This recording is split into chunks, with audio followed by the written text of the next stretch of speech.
an unusual inaugural speech. It was a continuation of the campaign very much. I think it was kind of a fist bump of a speech.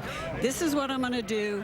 This is what I campaigned on. And then he gave the kind of literal fist bump when it was over. I think that I couldn't help but thinking about the president sitting there when he talked about the American carnage that they had presided over. I'm not quite sure that that would have gone over well with them. And I was also surprised that in some way he did not pay some tribute to Hillary Clinton. I expected, as George W. Bush did to Al Gore when they had a hard-fought fight, I thought that would have been a unifying moment for him, and he did not do it. But to me, this was Donald Trump that we saw during the campaign and saying, I didn't win, you, the American public, won. David Axelrod, in terms of unity, he said, by loyalty to country, we will rediscover our loyalty to each other. When you open your heart to patriotism, there is no room for prejudice. Yeah, I mean, I think that there were words that were aimed at trying to unify the country, but then there were statements like, we all enjoy the same glorious freedoms and we all salute the same great American flag. Well, we all salute the same flag, but not everybody in the country feels like they have an equal share of freedom, which is a big concern of many. But look, this was a full-throated, as has been said, populist manifesto, and he lit this town on fire. He made very clear that he believes it's America first.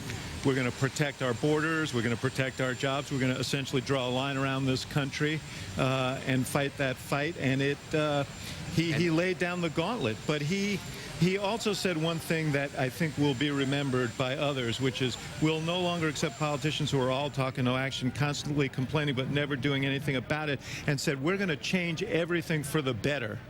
And he took it on his shoulders to say he is going to do this. He will be held accountable for that in years to come. And he was criticizing Republicans as well as Democrats there. Michael Smirkanic? If you took this transcript and you remove the pomp and circumstance, you take away reference to the Chief Justice of the Supreme Court, it's a speech that could have been delivered in Michigan, Wisconsin, or Pennsylvania on November 7th.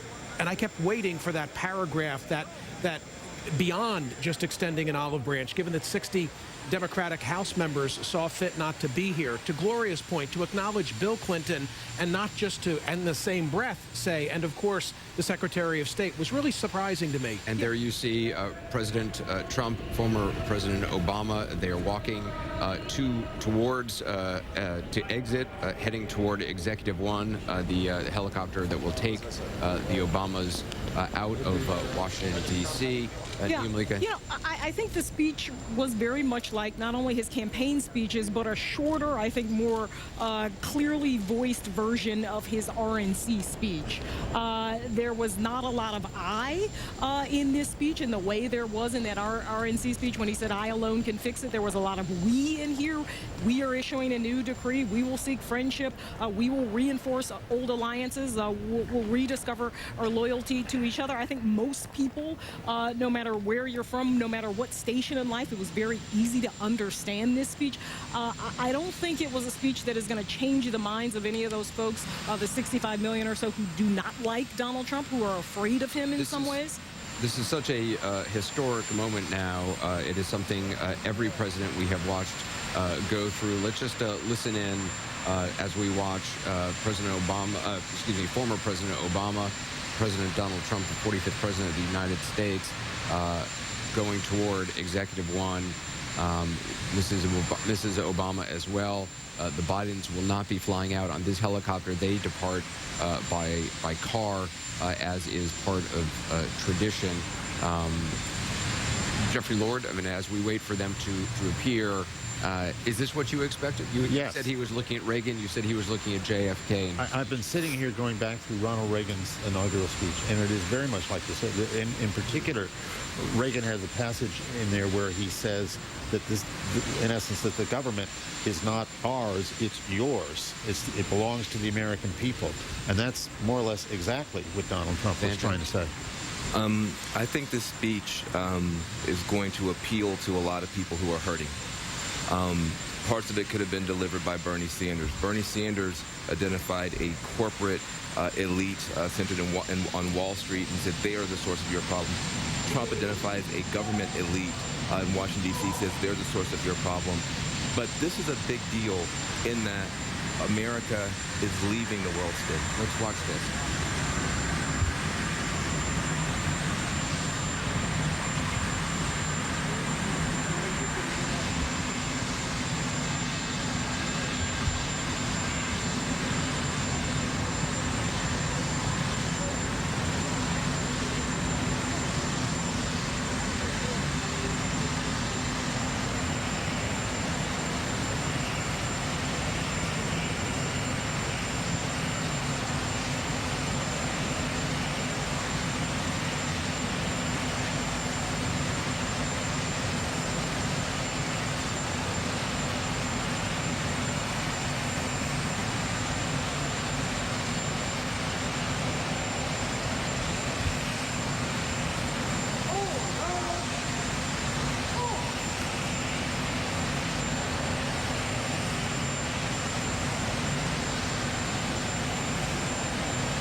David Axelrod, as we watch former Vice President Biden departing, I'm wondering what your thoughts are. You were there watching Obama 8 years ago come into this office.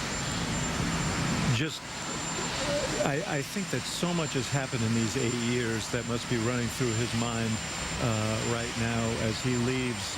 Gloria's right. The words of the address were very much an indictment of those years. I don't think he was surprised by them. I think he kind of expected that. But I'm sure he's wondering exactly where this is going to lead now and what of those things that he put in place are going to endure. Former President Obama, Michelle Obama are going to be going to Joint Base Andrews. We'll hear him address the staff, and then they'll go to California for some time. Let's watch.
Very emotional moment for the former president, Barack Obama. There you see the new president of the United States, Donald Trump, with Melania Trump, the First Lady of the United States. The former president now with Michelle Obama. They're on this helicopter. It's called Executive One.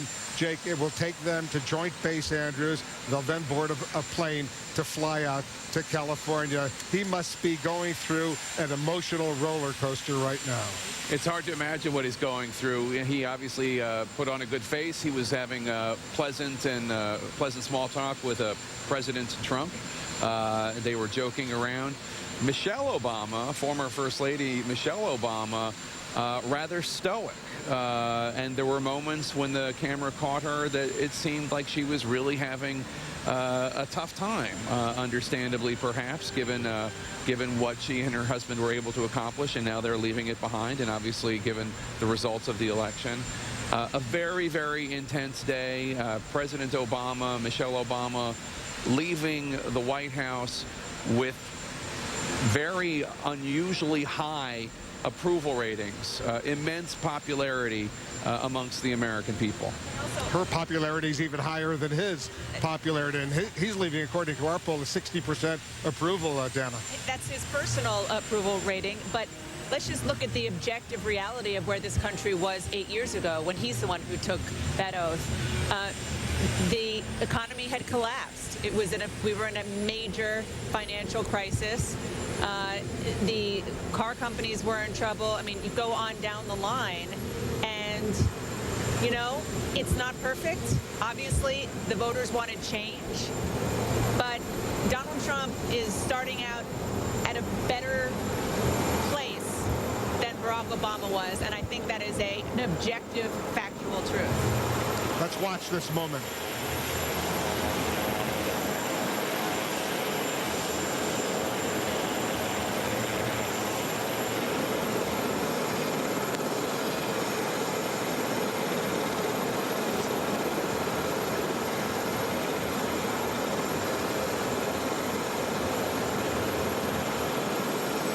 So this helicopter will take off for Joint Base Andrews, about a 10-minute ride, and then former President Obama, former First Lady Michelle Obama, they are out of Washington heading towards Palm Springs. Taking a little break in Palm Springs. Their youngest daughter, of course, still in school here in Washington, D.C., so they will be in D.C. for at least another year. But taking a little break, which is traditional, give the new president some time. Let's just think of the turning of the page here. A two-term president, that's 2,921 days when you count the extra one day for the one leap year. If you serve 2 terms, the presidential election year is always leap year. This is the first time in that he's on Executive One now. It was Marine One when you're president. It was Air Force One when you're president. But such a dramatic change. And from a historical standpoint, you see the wave here. This is a remarkable picture. The helicopter on the other side of the Capitol from where we are. You have to go back to Jefferson, Madison, Monroe. You have to go that far back in the history books to have 3 consecutive elected 2-term presidencies. Bill Clinton, George W. Bush, and Barack Obama. We now begin the presidency of Donald Trump in a new political era here in Washington. I was about to call it a new Republican era as we watch the helicopter. What a majestic shot. When George W. Bush left, they went by the White House and did a pass-by. I don't know if they're going to do that this time. When the helicopter went up, it did one last pass by the White House. We'll see if it happens here. As looks like it is about to do a little final tour for the president and the First Lady, the former president and the First Lady, a little tour of Washington. Maybe they'll go around the White House one last time before they head out to Joint Base Andrews, get on a much bigger plane, obviously, and fly out to California. This is a moment that they knew it was going to happen, but Jake, once it happens, reality sets in very quickly. And it just, when you think about how meticulously choreographed this day is, and what it is supposed to, the message is supposed to be saying to the American people, when you have the new president, vice president, and the first and second ladies there standing on the other side of the Capitol, waving to the outgoing president and first lady, that's not a moment that just organically happened. That's choreographed. And the message that all 6 of those individuals are trying to say to the American people is, we're friends, we're Americans, everything's going to be okay. This is a departure from what you're used to, but everything's going to be fine. Now, whether whatever your politics and however you feel, that is what they were trying to say with that message, with that moment, and it was a moving moment. And it's something we shouldn't take for granted. We're seeing a military helicopter taking a president off after a peaceful transition. No tanks in the streets, no military coup. This is what the Founding Fathers set out to do 3 centuries ago, and it's still happening, and we really shouldn't take that for granted. And you got to give President Obama a lot of credit, because right after the election, he wanted to have that gracious, peaceful transfer. He made it happen. He made it work, and the new president, President Trump, I'm sure is very grateful to him, John, for that. And the next time we see this helicopter, it will likely be either leaving or coming to the White House with President Trump aboard it. At the moment, you can see it. It flew over the Capitol and is right now doing a loop around the Washington Monument and back over, so the president and the former president and former First Lady, we're going to have to get used to that, can look out one last time at the White House complex as they fly by. And now they will go out just outside of D.C. to Andrews, Joint Base Andrews in Maryland, just outside of D.C., passing over the crowds gathered here for the Trump inaugural. They're leaving Washington, head over the Potomac a little bit, then head out towards Joint Base Andrews, which is in suburban Maryland. The next thing on the agenda, Jake, for the president and the First Lady, a luncheon, Statuary Hall. There'll be a little signing ceremony first, but then they go to a luncheon before they head back on this parade route that will take them back to the White House. This has been a tradition for several decades now. It's a tradition. It's a welcoming of the new executive branch by the legislative branch. The United States government obviously split into 3 different groups: judicial, executive, legislative. The lawmakers are saying to the new president, welcome. See Senator McCain there, John McCain at this luncheon. Statuary Hall. It's a beautiful hall in the Capitol. It's a beautiful hall. I just want to make note of the moment. After this happens, of course, everybody talks about what they just saw and they just heard. The new president, Donald Trump, is about to have lunch with the people he just said have spent the last years, he didn't put a number on it, enriching themselves at the expense of the American people. And so this is the creative tension, if you will, in Washington, D.C. right now. Donald Trump is a Republican president. As Jake noted right after the speech, there was nothing ideological about that speech. He didn't talk about, conservatives and tax cuts, or he didn't lay down any markers. It was much more of a Trump brand of populism agenda. And Washington is in this fascinating feeling out period right now. Yes, you have a Republican Senate and a Republican House. They say relations with the president-elect have improved dramatically from the campaign when he was running against them as much as he was running against Hillary Clinton and the Democrats. But there are many of his priorities, even some that he listed there. Infrastructure, for example, where a lot of Republicans say we're all for improving roads and bridges, but we're not for blowing up the budget deficit. How are we going to pay for that? And so now begins, even though this is still part of the ceremony, begins the feeling out process of how to actually get things done. And he's going to, you mentioned, Wolf, he's going to do some signing. Some of it is pro forma, like putting his new cabinet in place or disbanding the old cabinet. But some of it is going to be very soon keeping his promises, trying to keep his promises. And the question is whether or not he is going to keep promises that he made over and over on the campaign trail, in his words, to unsign President Obama's executive orders. The transition now, the White House staff has said that we should expect some things very soon. They've been closed-lipped. I'm not entirely sure if they knew what they were going to do first, second, and third and when they were going to start. But it wouldn't be surprising if it started today, certainly tomorrow, meaning over